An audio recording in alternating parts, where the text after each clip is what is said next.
여러분 반갑습니다. 방식이TV 방식입니다. 조희대 대법원에서 지금 이재명의 공직선거법 상고심이 진행이 되고 있는데요. 이례적이다라기보다는 사상 초유의 속도전이다.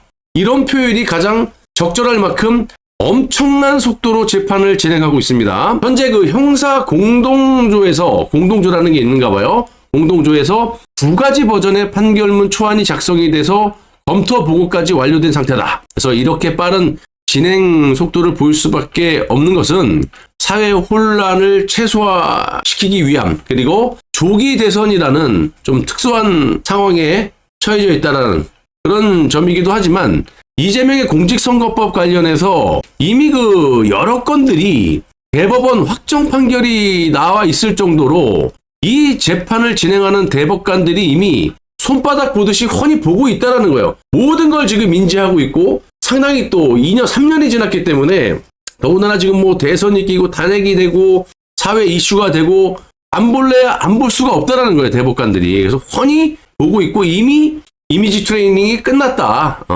저는 그렇게 생각을 한 겁니다. 그래서 길게 갈 필요도 없다. 특히 이 사건의 주심 재판관을 맡고 있는 이 박영재 대법관을 보시면 굳이 그 후보심을 맡았던 그 재판관, 주심 재판관을 그대로 갖고 가도 될 텐데 요걸 지금 바꿨단 말이에요.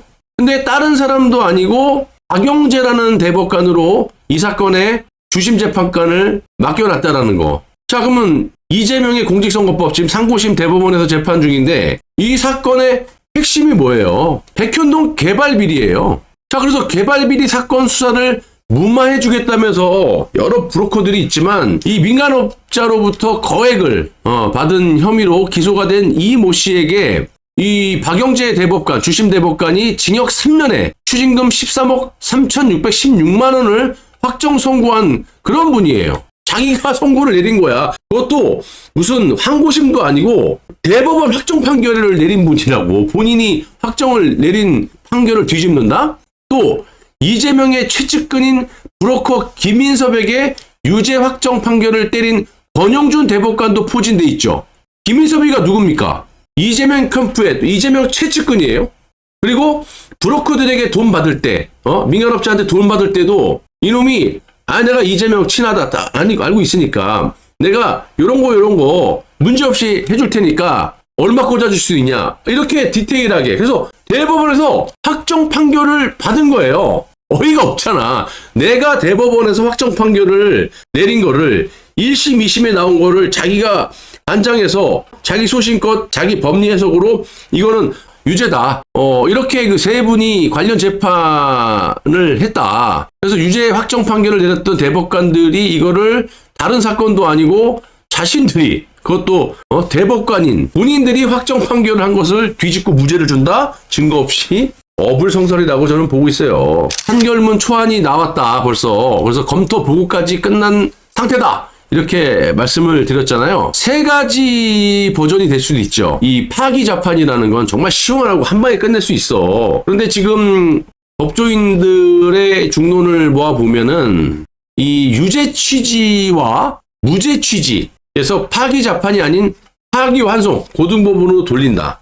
다만 유죄 취지의 파기환송을 했을 경우에는 유권자들이 정말 인지를 할 정도의 메시지가 나와야 된다. 이재명의 말도 안 되는 주장대로 이 소추를 지 맘대로 해석을 하잖아요.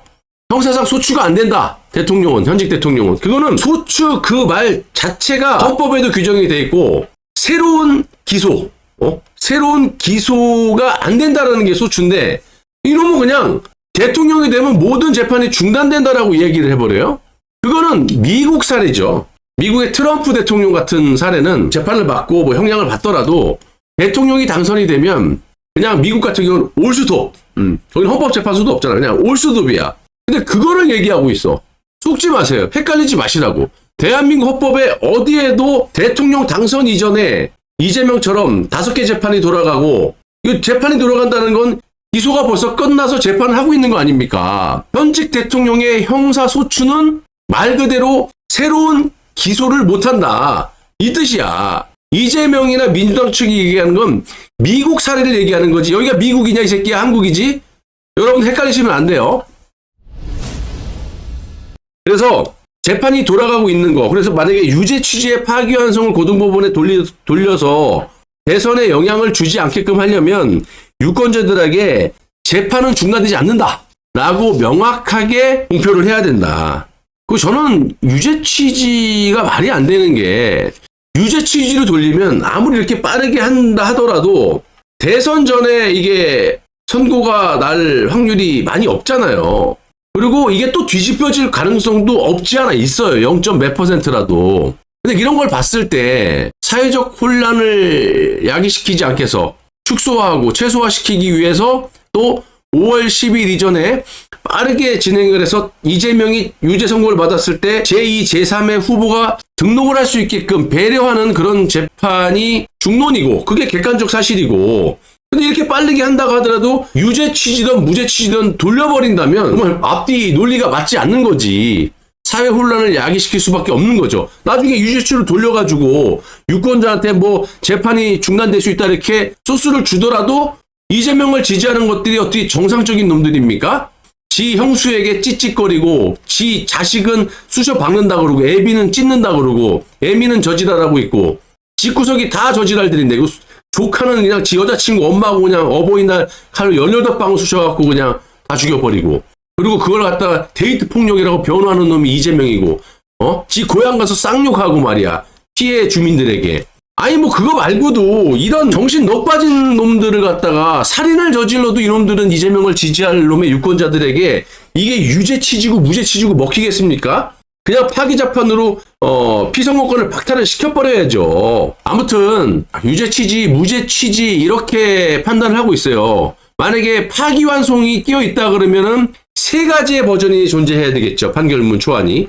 아니면 우리 쪽에 유리하게 생각했을 때, 고무적으로 봤을 때는 유죄 취지 파기환송이나 파기자판, 무죄를 빼고. 근데 이거 객관적으로 법리적으로 보더라도 무죄 취지는 이건 있을 수가 없는 거거든. 항소심 고법에서 무죄를 줬기 때문에, 요렇기 때문에 무죄 의견을 초안을 작성했을 수도 있는 거고, 또 유죄, 이거는 이재명의 죄가 명백하다 이렇게 두 가지를 올렸을 수 있는 거거든. 그럼 이제 그걸 보고 무죄, 유죄 중에 유죄를 선택한 사람들의 전원합의체로 파기자판을 때릴 수도 있다라는 거죠. 자, 어쨌든 이 두 가지 버전이 존재한다는 거는 팩트인 것 같고, 취재를 했다고 하니까, 자, 이걸 이제 12명의 대법관이 각자의 소신과 법리 해석으로 이제 카운팅을 하는 거야. 마 대법관부터 해서 가장 나중에 들어온 분 먼저 하는 거니까. 즉, 과반 이상의 유죄가 나온다면 게임 셋이겠지만, 여기서 또 변수가 있습니다, 여러분.